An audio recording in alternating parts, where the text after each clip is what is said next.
Ladies and gentlemen, dear colleagues, I'm very happy, and I want to thank the organizers of this conference that they have given me the opportunity to speak to you today via video recording. You may have heard that I'm organizing a conference myself at this very time in Maynooth, and that's why I haven't been able to come in person to Limerick, even though I would have very much liked to attend in person to this conference.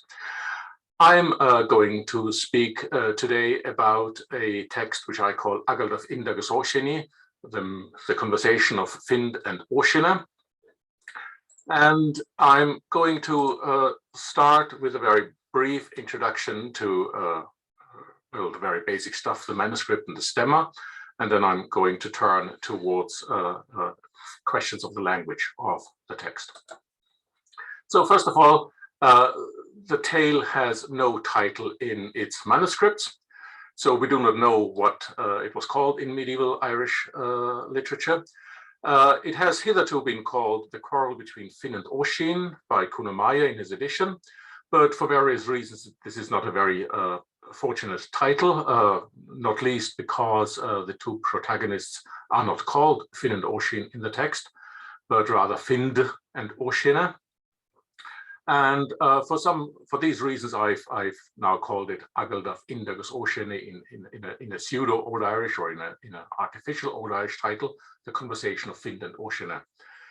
I've prepared an edition of this text for the proceedings of a 2019 conference in the Royal Irish Academy on the RIA manuscript 23 and 10, or Book of Ballycummin, as it is otherwise known. And these proceedings will be edited by my colleague Elizabeth Boyle. It may still be a while until this edition is out. The organizers of the conference will have given you a handout with my normalized text and a translation, or a draft translation of the text. If anybody is interested in my full edition, which contains a very, very detailed discussion of the manuscripts of the linguistic questions and of commentaries on the text itself, I'm very happy to share my draft edition on request. The tale has so far been edited a single time by Cunamaia in his 1910 book on Fíanaigecht. And Maia's edition is based on three manuscripts, which he calls Hage, that is British Library Harleian 5280, N, which is Royal Irish Academy 23 and 10, both from the 16th century, and thirdly on what he calls M, which is an early 19th century transcript by Ewan MacLachlan of, again, a 16th century manuscript, but this manuscript has been lost at the time, or had been lost by the time that Cunamaia did his edition. This tale, since its edition by Cunamaia, has received a very, very small amount of attention and of dedicated studies. In fact, there are only, to my knowledge, 3 short articles, 2 of which by Maia himself and 1 by Barnum Hull, that deal with some subtle questions of the philological constitution of the text. And as far as I can see, there's only a single dedicated study of the contents and of the literary motive of the tale, which was done by Kevin Murray a few years ago as a chapter of his book on the early Finn cycle. Apart from these 4 articles or chapters, the tale has been mentioned very, very briefly in about half a dozen or slightly more than half a dozen other publications, but sometimes these mentions are so brief that not even the title of the tale is mentioned, and it's only by reference to the contents that it's clear that what tale is meant. A very quick idea of what this tale is about. It is a very rare example of Fenian literature in the Old Irish period. In fact, it may well be the oldest extant tale which is solely concentrated on Finn and his son Oiséni, from the Old Irish period. Its style is very terse, very often bordering on the obscure, and one has to make many inferences what is really going on to make sense of the plot. And to us, it reads very undramatic. It consists of a brief prose introduction, which tells us that Zīnd is searching all Ireland for his son Oiséni, who holds a grudge against his father, even though we're not told what caused this grudge. Zīnd finally finds him after a year. Oiséni is in the wilderness, cooking a pig in the wood, and Zīnd prepares to attack him. But before the two join weapons, they start to speak with each other, and this is what the rest of the tale consists of, namely 16 stanzas, where the two protagonists hold a conversation in alternating quatrains, starting with Oiséni, then Zīnd, and going on like this. And in those quatrains, they mock and insult each other in rather funny ways, in a sense. However, in the end of the conversation, they seem to recognize each other and reconcile with each other, and that's it. The motives of the literary motives of the text are, on the one hand, the contrast of age versus youth, i.e., on the one hand, the experienced fighter Zīnd, with all his years of knowing how to do combat, but at the same time getting old, getting white-haired. And on the other hand, the youth Oiséni, who is all the force and all the power and vigor of a young man, but at the same time lacks experience. This contrast between age and youth is of course known from other Fenian tales, like for instance Tochmagalve or Toriach Dirmagaus Garanya. So it may well be said that this tale sets a precedent or gives the seed, or presents the seed of a very specific motive that comes to the fore over the centuries afterwards. Another important, or at least in previous studies of the work, an important motive is that of the combat between a father and a son. A motive that is also known from early Irish literature, most well known from the tale Aidith Oinéir Aife, the tale in which Cuchulainn kills his own son. But in previous studies, it has been stressed that this motive of the combat, the tragic combat between the father and the son, where typically the father kills the son, has a number of very famous parallels in other European and Asian traditions, in medieval Persia, in early modern Russian folk epic, in early medieval Germanic poetry. And for that reason, it had been assumed that maybe this is actually an Indo-European literary motive that goes back to all the way to the common Indo-European ancestor. However, Kevin Murray, in his study that I cited, was rather critical of this view and pointed out the rather pronounced differences, how this motive, if it is a motive at all, has been treated in our text versus all these other tales, which basically end very tragically. And as I pointed out, in our text cannot be called tragic at all. A third motive that I want to add myself here is that I'm wondering whether there is an element of parody implied in this tale, that the tale and the dialogue between the two protagonists is meant as a parody of the jargon that fighters would usually, or the warriors would usually use. As for the language, it is clearly Old Irish, so much can be said. It is clearly not very early Old Irish, so we would not date this text to the early 8th century, for instance.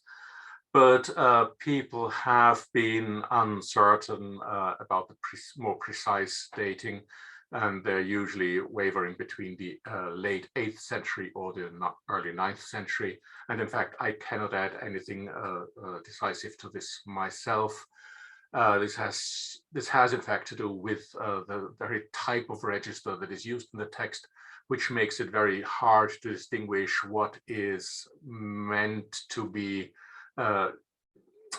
what is meant to be a jargon and what is kind of natural development of the language. So it's probably late 8th century or early 9th century in all likelihood. Okay, now, as I said, Meyer based his edition on 3 manuscripts, which you can find here. However, in my own edition, I've identified a number of further sources that need to be taken into account. First of all, it needs to be kept in mind that what Meyer called M, this transcript of 1812 by Ewan MacLachlan, is based on a lost manuscript of the 16th century, namely a manuscript which I call K, Leabhar Kilbride or Kilbride 1 in Advocates Library, Gaelic 32, which was last heard of in the middle of the 19th century and has since been apparently lost. But it was clearly extant at the beginning of the 19th century, otherwise MacLachlan wouldn't have been able to make a transcript of it. But MacLachlan made not only a single transcript, but he actually made 2. And that's something that Meyer overlooked. So in addition to this manuscript or this source M, there's also a source which I call I, which is now kept at the Royal Highland and Agricultural Society of Scotland in Ingliston. This is in fact the clear or the clean copy of MacLachlan's original transcript M. So M is slightly less legible, and on occasions I gives a slightly easier legible text. Fundamentally, M and I contain virtually the same text, the same reading, but in I, MacLachlan very often expanded abbreviations that he was not sure of in M. In addition to this, there's also a 6th or a 5th, if you want, source that needs to be taken into account. Now, as I said, K is lost to us as a manuscript, but what Meyer overlooked is that a trace of it is still extant, because the very first paragraph of the tale in K was reproduced as a facsimile in the famous report of the Committee of the Highland Society about the nature and authenticity of the poems of Oiséni, or the Macpherson Committee, as it may also otherwise be known, from 1805.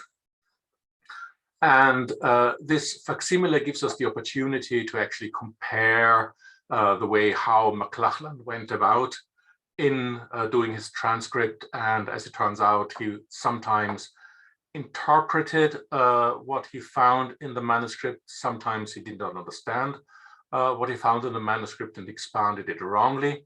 So all of this, I won't go into any details of this, and you can read it up in my edition. But all of this gives us a flag of warning that we have to be very careful when we use MacLachlan as a source, because it already contains a level or several levels of interpretation and sometimes of additional 19th century errors. I won't go any further into the question of the manuscripts, even though there's a lot to be said about that. I just want to point out that ultimately I arrive at this stemma of the extant sources. I assume that there was an original, I say here 9th century, but as I indicated before, it might have been late 8th century For various reasons, I assume that there may have been a Middle Irish copy of that original, and all our extant sources derive from this Middle Irish copy, which introduced various errors and corruptions into the text, unless we assume that all of these errors and corruptions were already there in the original, which of course is not completely excluded. H and N, the two extant 16th century manuscripts, clearly belong closely together and perhaps derive from another intermediate ancestor, whereas K has a slightly divergent reading at times. Now K as such is lost, as I said, but we have K prime, which is the facsimile, and we have M, which is the direct transcript by MacLachlan, from which he made yet another transcript, I, the clean copy. Now, I will leave this, and I will turn to a number of aspects of the language of the text. And these aspects are really just a few choices that I made, a few choices of interesting points. There's much more to be said about the language, and again, I go into very much great detail in my edition, but I can't go into all that here in my presentation today. The first question has to do with the name of one of the protagonists. As we saw before, Maya called the text the Quarrel of Finn and Oiséni, and I pointed out that, well, actually that person is not called Oiséni at all in the text. But it is very clear that the original main text had the form Oiséni for the son of Finn.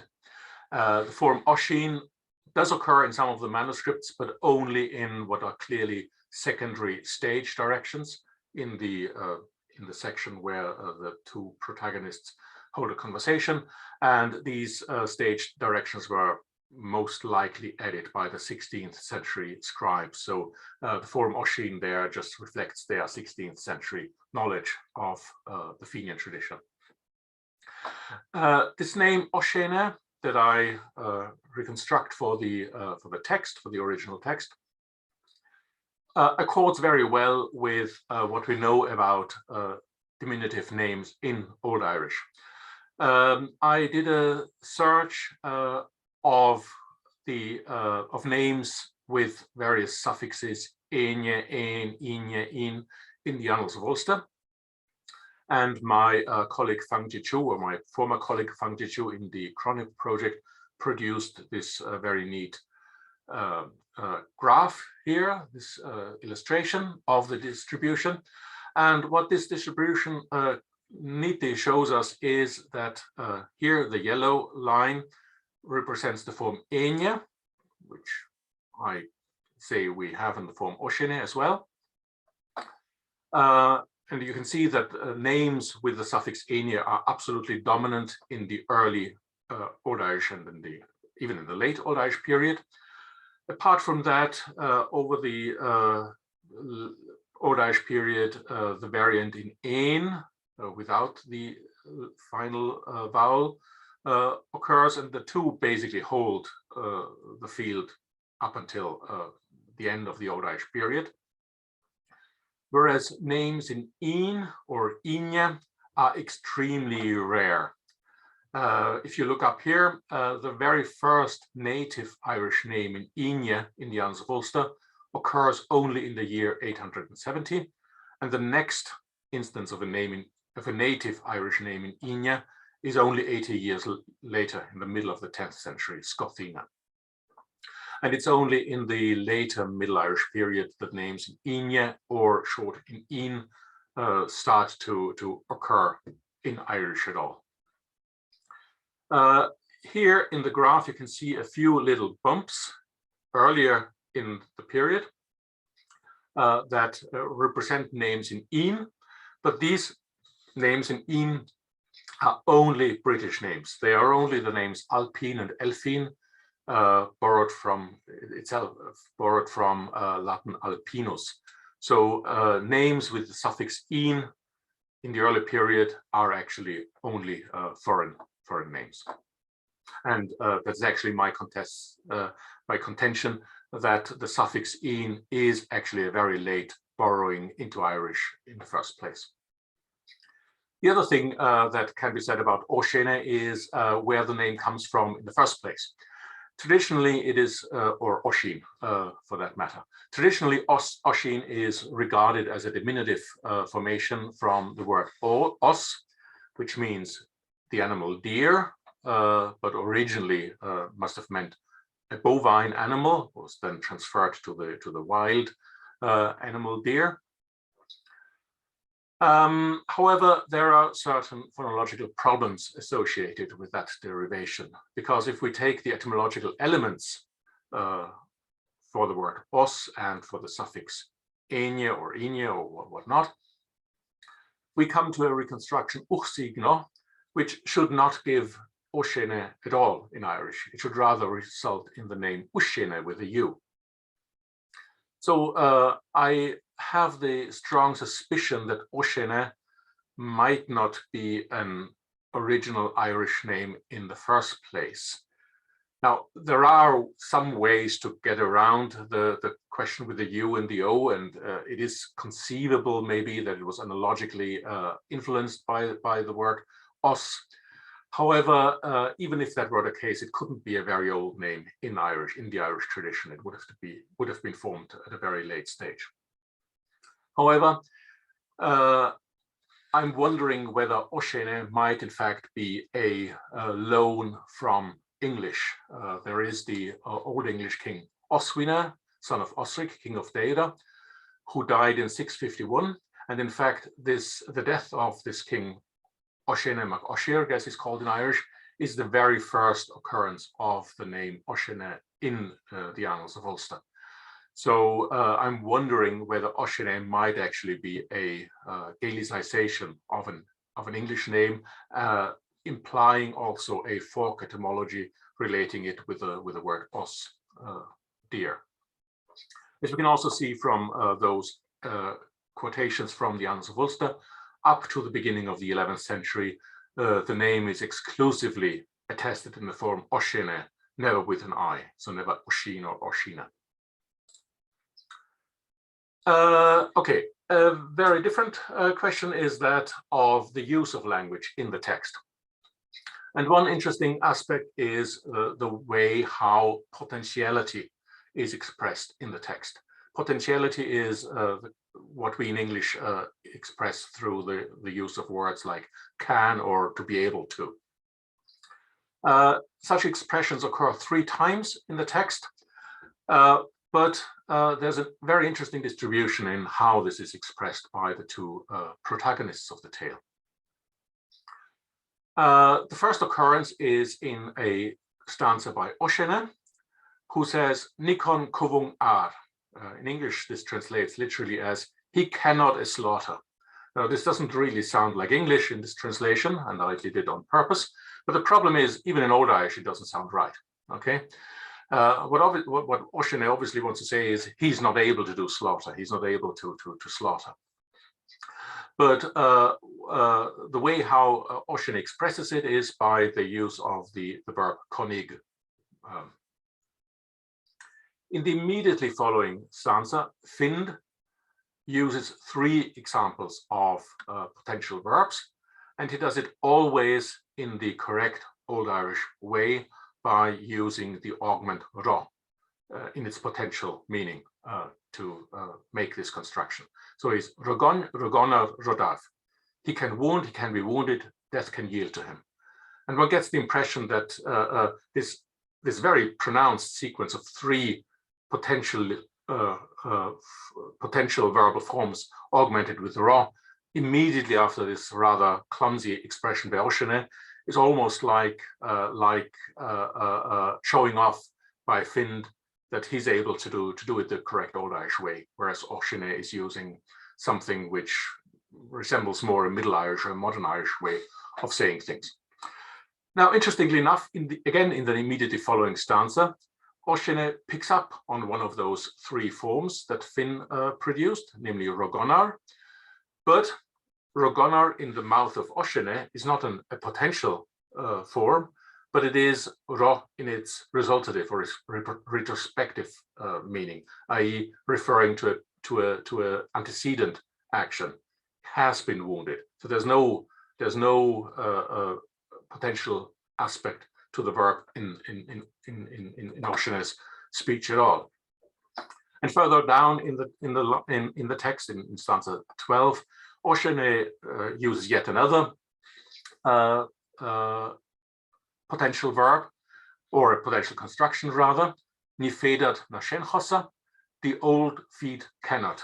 And again, this sounds very clumsy. What he obviously means is the old feet are unable to function, or something like that. But note the very, very Middle Irish verb fedith, to be able to, which of course underlies Modern Irish fedir, etc., but which is not found as such in proper Old Irish sources. So what we can see here is a clear distribution that Oiséni is using analytic ways of expressing potentiality by using auxiliary verbs, already going into the direction of Middle Irish and even Modern Irish, whereas Finn is using the correct synthetic way of expressing potentiality by the augment.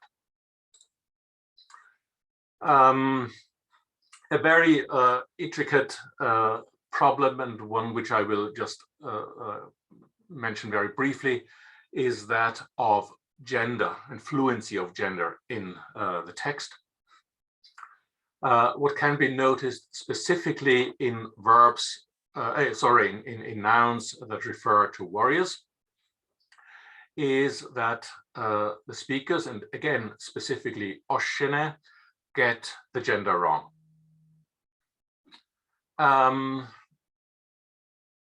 There are two words used in the text, one being ogvath, a word for band of young warriors, which is in Old Irish a feminine astem, and oglach, again a feminine astem meaning a young warrior. Now, what happens specifically to oglach in the Old Irish language and then in the Middle Irish language is that it, first of all, is declined and behaves like a feminine noun. Later on, it is moved to a masculine O-stem declension. What you see in this text very neatly is actually this transference from one class to the other, because Finn, for the most part, gets the feminine declension, all right? Whereas Oiséni feels very uncomfortable using a feminine noun for a male person, namely a young warrior, and he actually declines the word in a masculine fashion. And that goes so far that in stanza 6, he does in fact use the correct feminine astem ending of the genitive singular of the word, namely ogvothe, but he combines that with a masculine article, a feature which is extremely rare in, as far as I can see, all of old and early Irish literature.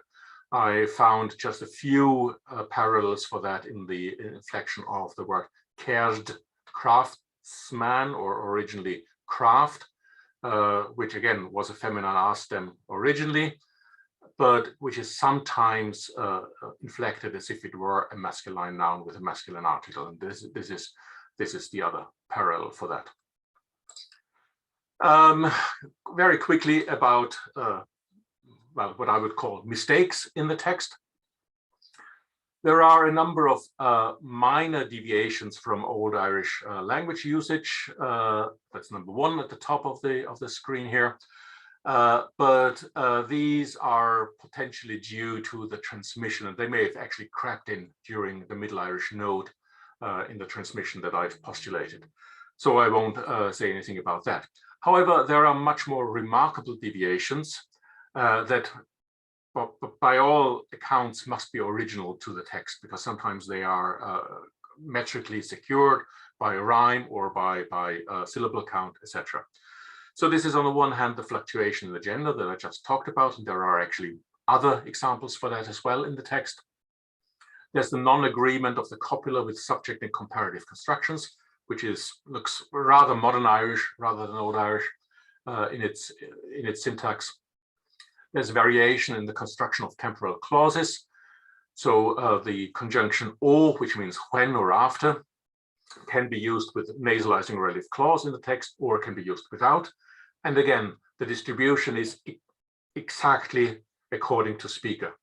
Find, the old experienced warrior, uses the correct nasalizing but more complicated syntactic construction, whereas the young Oiséni uses the much simpler construction. We already saw a variation in the expression of potentiality. I talked about that in very much detail. There are other innovative forms in inflection throughout the text that are more reminiscent of Middle Irish than Old Irish.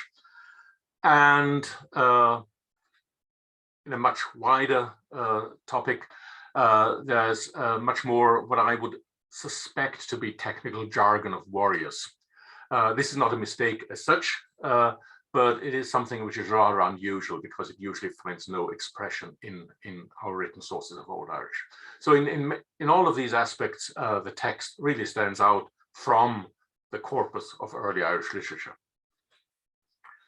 As an overall impression, I think that some of these mistakes have to do specifically with the speakers and have been assigned by the author specifically to the speakers. With the progressive or innovative, or we might call them Middle Irish forms, particularly common for Oiséni, whereas Find is much more Old Irish, but not exclusively. I mean, even he has certain mistakes in his grammar. My last point is the question whether that text is funny or not. At the end of the introduction, the text says that the two protagonists, Carnage Ovlerach Irov, they sing an Ovlerach after that. This word Ovlerach is a hapax. It only occurs here in this text. Edil this defines it as some kind of satirical composition, or Murphy translates it or suggests it to mean something like a lampoon. Now, Ovlerach is quite clearly a derivative of the word ovlere, which is a word for a juggler or rhymester. That's what Edil says, or rather the 10th or lowest class of poet, plus the adjectival suffix ach. So it is obviously a poetical composition which is typical or which is specific to an ovlere. An ovlere, as we see here, is a very low class of poet. So we can make the inference that ovlerach is some very lowly regarded type of composition, and well, that may support the idea by Edil that it is maybe rather meant as something lightly entertaining, i.e. satirical. Now, in the literature, in the secondary literature on the tale has mostly been regarded as funny. So starting with Kuno Maya, who calls it a humorous and burlesque treatment. And these two adjectives, humorous and burlesque, have been repeated again and again by later scholars. With the one exception of Donogh Corrine in his 2017 Clavis Literarum Libanensium, who has a rather negative opinion about the fun aspect of the whole tale. He calls it an obscure prosimetrum on conflict between Finn and his son Oiséni. Maya believes that it is a burlesque treatment of the motive of Socrates and Rustam, but the humor is not apparent. So we really have this two opposing views here. On the one hand, Donogh Corrine, and also a little bit Gerard Murphy, with a rather negative view of the fun element or the humorous element of the tale, whereas other people like Maya, Mercier, and Krause stress the comic element.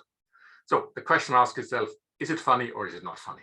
Okay, I mean, first of all, obviously you can read the text yourself and can make up your own minds, but I've kind of summarized my own ideas about that question. I'd say there is a certain humor in the tale, which lies in its counter-expectational ingredients.